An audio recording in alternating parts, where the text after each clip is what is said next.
Hey there, Ben Mankiewicz with you. Welcome back to 31 Days of Oscar on TCM. We're in the middle of a lineup of Oscar-winning musicals that showcase exceptional dancing. Up next, a monumental picture from the British filmmaking duo of Michael Powell and Emeric Pressburger. 1948, The Red Shoes. Powell and Pressburger made more than 20 films together as a writing, producing, and directing team between 1939 and 1972. Their most impactful work came during the 1940s and 50s. Their films, made through their production company, The Archers, played a critical role in defining post-war British cinema. The Powell-Pressburger workflow wove through both men and back again. For the most part, Pressburger would come up with a story. Then Pressburger served as the primary screenwriter, though working closely with Powell on the script. Powell then directed the films with Pressburger producing. They were very much a team. Reginald Mills, the principal editor on The Red Shoes, earned an Oscar nomination for his work, one of the film's 5 nominations, including Best Picture.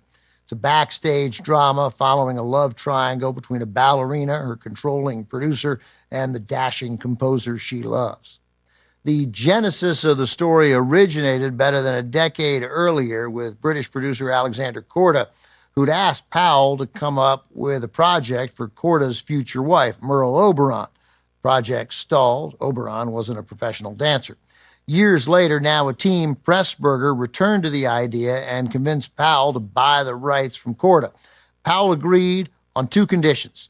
They hire a professional dancer for the lead role, and they create a completely original 17-minute ballet sequence. Well, then they cast Scottish dancer Moira Shearer in her film debut and commissioned that original ballet composed by Brian Easdale.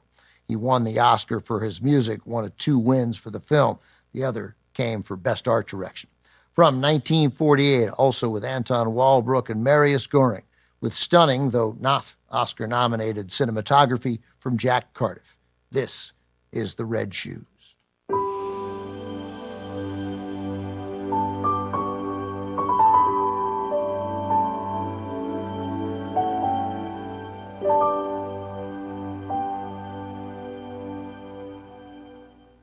Somewhat surprisingly, when The Red Shoes debuted, it failed to excite British audiences or critics. However, it did resonate around the globe, especially in the United States. The Red Shoes earned 5 Oscar nominations, including Best Picture, Best Story for Emeric Pressburger, Best Editing, and winning for its art direction and score. Director Michael Powell had persisted for better than a year to lock in Moira Shearer as the film's lead, but she repeatedly turned him down, wanting to continue to focus on her career as a rising ballet star. Eventually, they offered her enough money to shift her focus temporarily. Shearer is magnificent in the film. You'd never know she had a tough time working with Michael Powell.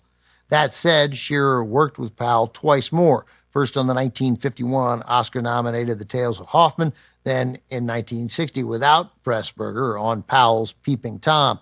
That means she worked with Powell on 3 of her 6 feature films. Anton Walbrook, who played the ballet producer, also worked with the duo again. He had previously starred in The 49th Parallel in 1941 and The Life and Death of Colonel Blimp from 1943. They collaborated again in 1955 on the musical comedy O Rosalinda before Walbrook retired from feature films in 1958. Coming up, 31 Days of Oscar continues with another Academy Award-nominated musical. This one's set in New York's School of the Performing Arts. Irene Cara leads the cast of Fame. Next on Turner Classic Movies. Next on TCM, Fame, then Algiers, and later Odd Man Out. Oscar breaks even today.